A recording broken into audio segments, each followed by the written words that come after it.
Hello students, Shri Ram academy के digital platform पर आपका फिर से स्वागत है। हर दिन की तरह फिर 3:30 बजे आपके लिए लेके आ रहे हैं 10 का दम। तो 10 सेट था वो तो हमने करवा दिया आपको।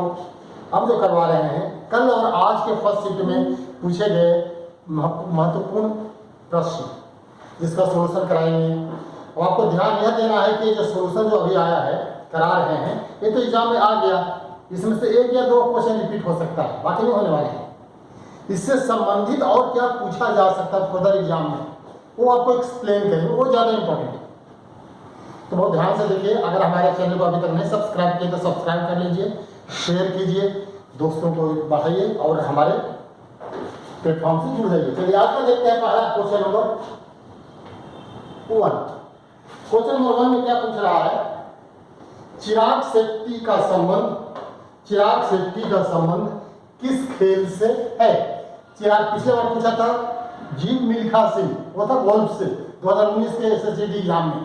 दैट क्या समझ में आ रहा है? प्लेयर और उससे संबंधित खेल के बारे में पूछा जाता है। तो देखिए क्या पूछा, चिराग शेट्टी का संबंध किस खेल से है? तो आंसर हो जाएगा बैडमिंटन।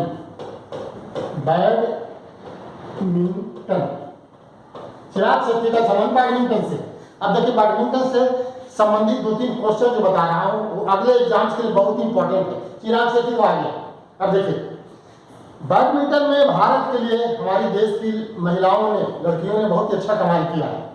अगर पूछा जाए ओलंपिक में बैडमिंटन के लिए पदक जीतने वाला, मेडल जीतने वाली प्रथम भारतीय महिला, तो कहेंगे साइना नेहवाल।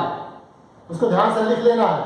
ओलंपिक में भारत के लिए प्रथम पदक मेडल जीतने वाली महिला तो हो जाएगा साइना नेहवाल। और विश्व कप बैडमिंटन चैंपियनशिप में भारत के लिए पदक जीतने वाली प्रथम भारतीय महिला तो हो जाएगा पीवी सिंधु। अब देखिए दोनों नाम कंफ्यूजिंग रहता है और अगर इससे संबंधित कोई भी प्रश्न देगा तो दोनों को जरूर ऑप्शन में देगा, PV Sindhu, Saina Nehwal.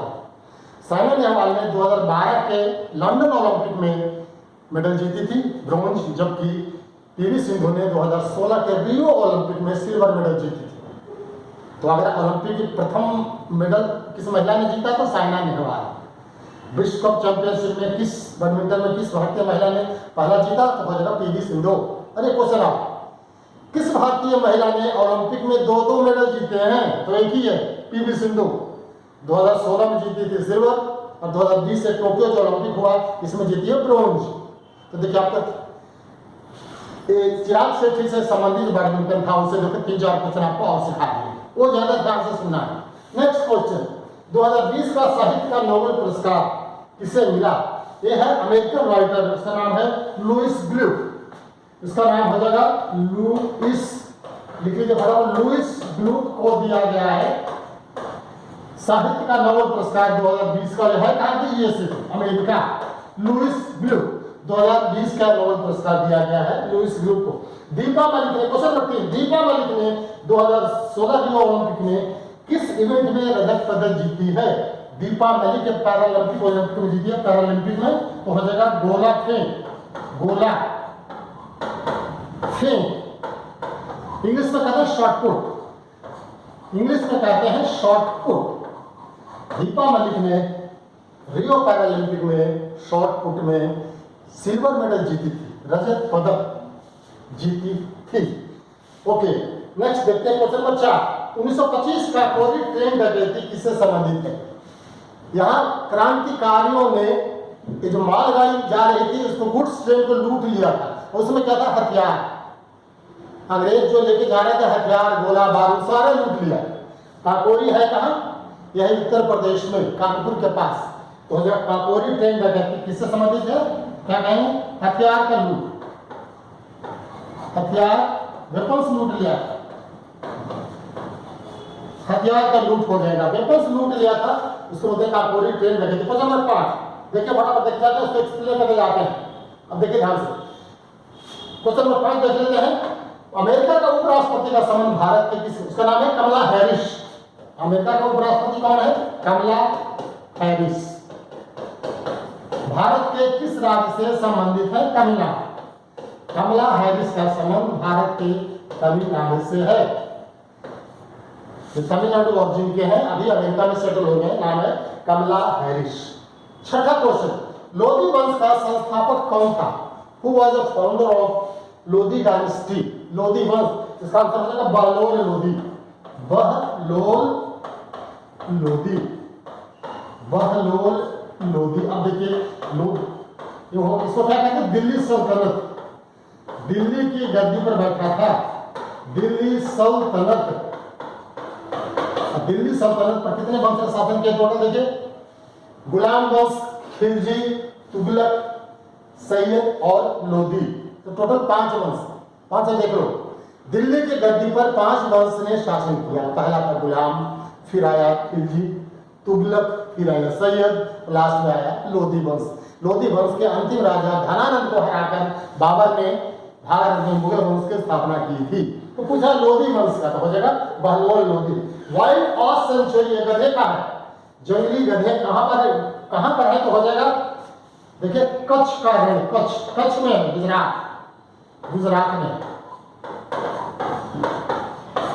Wild ऑस century कहां पर है? तो हो जाएगा कच्छ का रण, गुजरात। डिएगो माराडोना ने किस वर्ष अर्जेंटीना को वर्ल्ड कप फुटबॉल जिताया था? डिएगो माराडोना बहुत अच्छा अर्जेंटीना का प्लेयर हो गया है। उन्होंने 1986 में अर्जेंटीना को अपने दम पर वर्ल्ड कप जिता दिया था।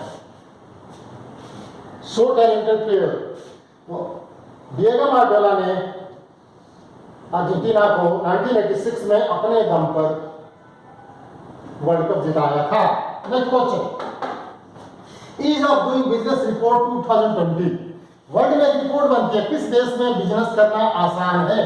दैट मींस जहां रेड कार्पेट सिस्टम ज्यादा नहीं है, जहां के नियम कानून ज्यादा पेचीदा नहीं, वहां इजी होगा। भारत का इसके पहले जब किए थे तो 77, अभी भारत का नंबर है वह 63 रैंकिंग है। विश्व में भारत का रैंकिंग है 63।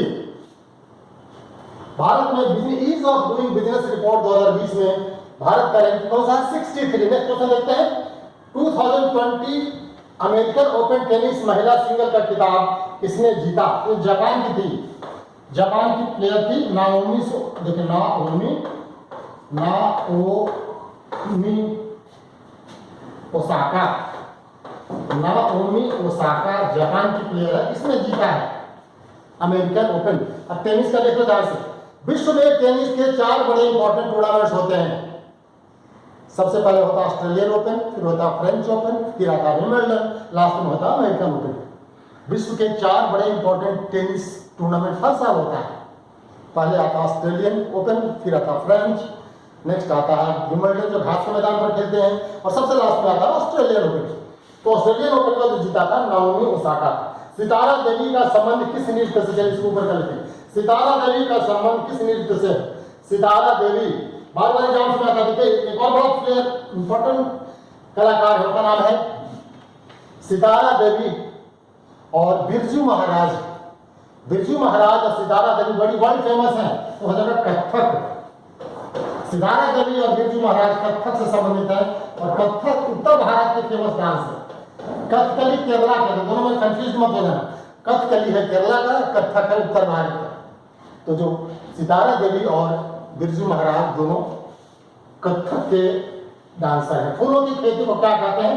फ्लोरिकल्चर। फूलों की खेती को कहते हैं फ्लोरिकल्चर, फ्लोरिकल्चर। बागवानी को क्या कहते हैं? हॉर्टिकल्चर। जो साग सब्जी लगाते हैं ना गार्डन में, कहते हैं हॉर्टिकल्चर। और अंगूर की खेती को विटीकल्चर। तो अलग अलग नाम है कल्चर, 2-3 और बता दिया, हॉर्टिकल्चर, विटीकल्चर, इसको बोलते हैं फ्लोरिकल्चर। विटामिन के का रासायनिक नाम क्या है? विटामिन के का हो जाएगा फ्लिकोनिन, फ्लिकोनॉन इसका नाम है। विटामिन के का रासायनिक नाम है फ्लिकोनॉन। Next question, Bharat, Japan, Australia और अमेरिका द्वारा 2020 में किया गया युद्ध अभ्यास का नाम क्या था? क्या नाम था? केरला में था मालाबार। मालाबार नेवी का एक्सरसाइज है, नौसेना अभ्यास। मालाबार नौसेना अभ्यास केरल में हुआ था। और ऑस्ट्रेलिया ने पहली बार इसमें भाग लिया, इससे पहले नहीं भाग लिया, पहले 3 था। उनको Japan, Australia, America, Japan, America, Bharat इसमें भाग लेता है, हर साल करता है। इस बार ऑस्ट्रेलिया पहली बार ज्वाइन हुआ, तो हो जाएगा मालाबार नौसेना अभ्यास कहाँ, किस राज्य में? केरल। क्वेश्चन नंबर 15 देख लेते हैं। क्वेश्चन नंबर 15 देखते हैं। नेताजी अंग्रेजों की नजरबंदी से, नेताजी अंग्रेजों की नजरबंदी से किस वर्ष आजाद हुए थे? तो हो जाएगा 16 जनवरी 1941। 16 जनवरी 1941। अब नेताजी के बारे में और बहुत कुछ तो याद रखना है। नेताजी के तो आगे अब दूसरे जो फ्रीडम फाइटर्स हैं, 2-3 क्वेश्चन बहुत इंपॉर्टेंट है जो अभी तक नहीं आया है। कौन सा स्वतंत्रता सेनानी बाद में जाके एक दार्शनिक बने? तो क्या? अरविंद घोष। अरविंद घोष ने पुडुचेरी में ओरीविले आश्रम का निर्माण किया है, बहुत फेमस है ओरीविले आश्रम। किसने किया? अरविंद घोष। कौन थे? एक फ्रीडम फाइटर थे। आज़ादी के बाद उनको पॉलिटिक्स अच्छा नहीं लगा तो दार्शनिक बन गए, तो नाम हो जाएगा अरविंद घोष।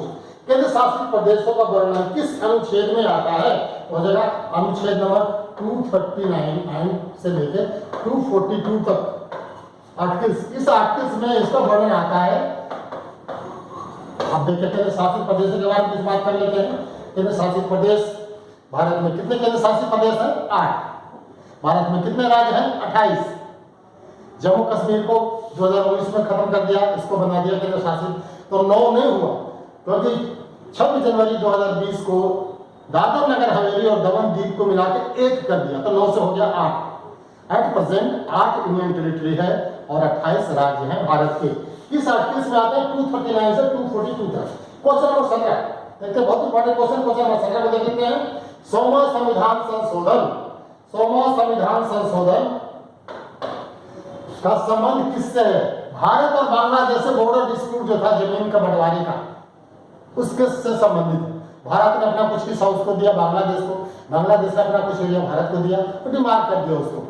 तो हो जाएगा भारत बांग्लादेश भू सीमा संबंधी, भारत बांग्लादेश, भारत बांग्लादेश भू सीमा जमीन सीमा बंटवारा, बाउंड्री। कुछ जमीन भारत ने दिया बांग्लादेश को, कुछ बांग्लादेश ने भारत को दिया, तो 100 संविधान संशोधन हुआ था, ये हुआ था। भारत बांग्लादेश ये हुआ था 1 अगस्त, लिख लीजिए 1 अगस्त 2016 को हुआ था, 1 अगस्त 2016। अब देखिए हिंदी आ रहा है। फूल झड़ना का अर्थ क्या होता है? फूल झड़ना का अर्थ होता है मीठा वचन, मधुर वचन बोलना, मधुर वचन बोलना, मधुर वचन बोलना। फूल झड़ना को बड़ा मधुर बोलता है, मीठा, शहद टपकता है मुंह से, तो बोलते हैं फूल झड़ना। नीलगिरी पर्वत नेक्स्ट 19, नीलगिरी पर्वत के ऊपर रहने वाले जनजाति को क्या कहते हैं? नीलगिरी पर्वत है कहां पर? ये समझ रहा है? तमिलनाडु में। नीलगिरी पर्वत की सबसे ऊंची चोटी क्या है? उसका नाम है डोडा बेट्टा। नीलगिरी पर्वत तमिलनाडु राज्य में है। नीलगिरी पर्वत की सबसे ऊंची चोटी है डोडा बेट्टा, और उसमें जो जनजाति रहती है उसको कहते हैं टोडा, टोडा जनजाति। इसका सही आंसर हो जाएगा टोडा जनजाति। आपको जो अलग विशेष बताते हैं उस पर ध्यान देना, उस पर लिख लेना। तब नीलगिरी पर्वत तमिलनाडु में है। नीलगिरी पर्वत की सबसे ऊंची चोटी है डोडा बेट्टा, और उसके कौन सी जनजाति रहते हैं? टोडा जनजाति। चलिए नेक्स्ट क्वेश्चन देखते हैं, क्वेश्चन नंबर 20। विटामिन बी का क्वेश्चन नंबर देखते हैं। विटामिन बी का रासायनिक नाम, विटामिन बी का रासायनिक नाम क्या है? विटामिन बी का विटामिन के का रासायनिक नाम क्या है? तो हो जाएगा फ्लिकोनाम। विटामिन के का रासायनिक नाम है फ्लिकोनाम, फ्लिकोनाम। स्वर्ण जयंती ग्राम स्वराज योजना किस वर्ष शुरू हुआ था? स्वर्ण जयंती ग्राम स्वराज योजना भारत में शुरू हुआ था अप्रैल के महीने में 1999 में, 1999। इस समय कौन थे भारत के प्रधानमंत्री? अटल बिहारी वाजपेयी। 1999 में भारत के प्रधानमंत्री कौन थे? अटल बिहारी वाजपेयी। और 1999 ऐसे बड़ी फेमस है किसके लिए? कारगिल युद्ध। तो 1999 को बता दिया प्रधानमंत्री कौन थे? अटल बिहारी वाजपेयी। और 1999 बड़ा फेमस युद्ध हुआ था बड़ा नाम से, कारगिल युद्ध, भारत पाकिस्तान के युद्ध। किसान दिवस कब मनाया जाता है? इसका आंसर हो जाएगा 23 दिसंबर। किसान दिवस, भारत के प्रधानमंत्री हो चुके हैं चौधरी चरण सिंह, उनके जन्मदिन पर वो किसान थे, फार्मर थे, उन्हीं के जन्मदिन पर मनाते हैं किसान दिवस का 23 दिसंबर। और उनके बारे में एक और क्वेश्चन आता है, भारत का कौन सा प्रधानमंत्री जो कभी संसद को फेस नहीं किया? तो हो जाएगा चौधरी चरण सिंह। भारत का वह प्रधानमंत्री जो कभी भी संसद को फेस नहीं किए, तो हो जाएगा चौधरी चरण सिंह। जम्मू कश्मीर के उपराज्यपाल पद का शपथ इसको ऊपर कर देते हैं। तो क्वेश्चन नंबर 3, जम्मू कश्मीर के उपराज्यपाल के पद का शपथ ग्रहण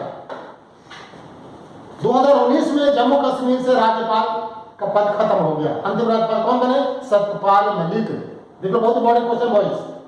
2019 में जब जम्मू कश्मीर से राज्य का दर्जा छीन लिया गया, तो अंतिम राज्यपाल कौन थे? सत्यपाल मलिक, जो भी मेघालय के गवर्नर है। और जो पहला लेफ्टिनेंट गवर्नर बना उपराज्यपाल जगदीश चंद्र मुर्मू। अभी जो वहां पर है लेफ्टिनेंट गवर्नर, उनका नाम है मनोज सिन्हा। इसका आंसर हो जाएगा, देखिए मनोज सिन्हा। तो जो आपको डिटेल एक्स्ट्रा जो बता रहे हैं उसको लिखते जाइए। मनोज सिन्हा। पहला कौन बने थे? जगदीश चंद्र मुर्मू।